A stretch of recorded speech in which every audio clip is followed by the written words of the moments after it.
প্রচারে গিয়ে মেজাজ হারিয়ে নিজের দলের কর্মীকেই ইডিয়েট বললেন তৃণমূল প্রার্থী শতাব্দী রায়। বুধবার সকালে দুবরাজপুর ব্লকের হেতমপুর পঞ্চায়েত এলাকা থেকে নির্বাচনী প্রচার শুরু করেন বীরভূম লোকসভা কেন্দ্রের তৃণমূলের প্রার্থী শতাব্দী রায়। এরপর বালিঝুড়ি পঞ্চায়েতের মঙ্গলপুরে খাগেশ্বর শিব মন্দিরে পুজো দেওয়ার পর স্থানীয় মানুষের প্রশ্নে মেজাজ হারালেন তৃণমূল প্রার্থী। স্থানীয় সূত্রে খবর, বালিঝুড়ি পঞ্চায়েত এলাকায় কী উন্নয়ন হয়েছে, সেই সঙ্গে জলের ট্যাঙ্কের বরাদ্দ টাকা ফেরত গেল কেন, একাধিক প্রশ্নে মেজাজ হারালেন বিদায়ী সাংসদ। এতটাই উত্তেজিত হয়ে পড়েন শতাব্দী রায় যে তিনি নিজের দলের কর্মীকেই ইডিয়েট বলেন। আসুন শুনে নিন কী হয়েছে ঘটনাটি। দুবরাজপুর থেকে স্টাফ রিপোর্টার ডিএনটিভি বাংলা।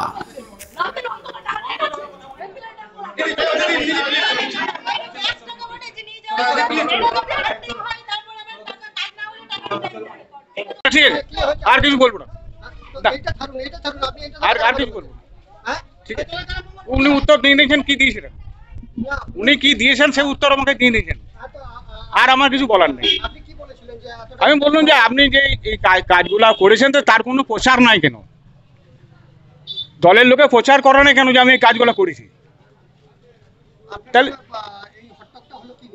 কিছু না, আমি ওইটাই জিজ্ঞাসা করছিলাম। আমার আসল কথাটা আমাকে বলতে দিল না। আমি মন্দিরের জন্য কিছু বলতে চাইছিলাম, কিছু ঘটেনি, আর কিছু ঘটেনি। ও বলতেই পারে, বয়স্ক লোক, দিদির মতন লোক, বলতেই পারে। আমার নাম সুনীল মন্ডল।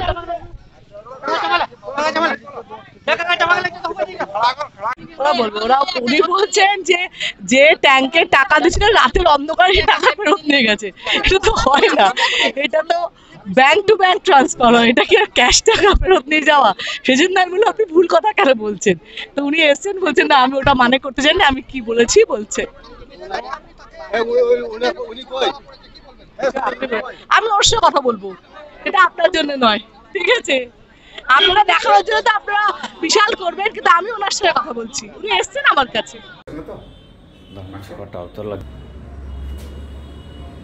আমি গতকালকে দুবরাজপুরের বিভিন্ন অঞ্চলে প্রচার করেছি নির্বিঘ্নে। মানুষ যত প্রশ্ন করেছে তার উত্তর দিতে আমরা বাধ্য, আমরা যারা প্রার্থী।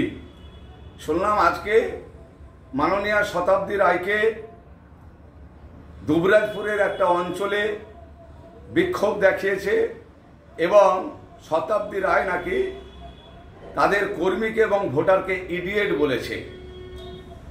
এখন ওখানকার মানুষ শিব ঠাকুর যে কেষ্টদাকে দিল্লি নিয়ে যাচ্ছিল, তখন একটা কেস করে আটকিয়েছিল এবং শিব ঠাকুরের বউকে ওখানে প্রধান করা হয়েছে। সেখানকার কর্মীরা এবং টিভিতে দেখলাম সেখানকার সকল নেতা ছিল, সেই কর্মীরা এবং সাধারণ মানুষ সাংসদকে জিজ্ঞেস করেছে যে এই এলাকার কি উন্নয়ন হয়েছে এবং এই এলাকায় পানীয় জলের ব্যবস্থার টাকা ফেরত গেছে কেন, এবং এই রকমের একটা বিশ্রী কাণ্ডের পরে সম্মানীয় শতাব্দী রায় তাদেরকে ইডিয়েট বলেছে।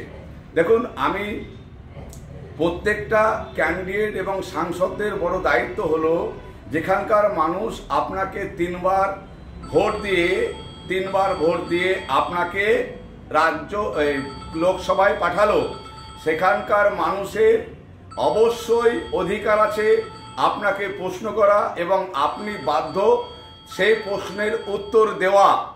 তা না করে আপনি ইডিয়েট বলেছেন। বীরভূমের মানুষ ইডিয়েট নয়, বীরভূমের মানুষ সত্যিকারের খুব বোকা। বীরভূমের মানুষ বোকা না হলে আপনাকে পরপর তিনবার সাংসদ করতো না। বীরভূমের মানুষ এবং বিজেপি বোকা না হলে বীরভূমের বহিরাগত বিজেপির প্রার্থীকে অ্যাকসেপ্ট করতো না। কিন্তু বীরভূমের মানুষকে অনুরোধ করব, আপনাদেরকে ইডিয়েটই বলুক আর বিজেপি যাই বলুক, আপনারা যে সত্যিকারের বীরভূমের ব্যক্তিত্ব এবং বীরভূমের মাটির মানুষ, লাল মাটির মানুষ, সেটা এই ইডিয়েটের প্রতিফল।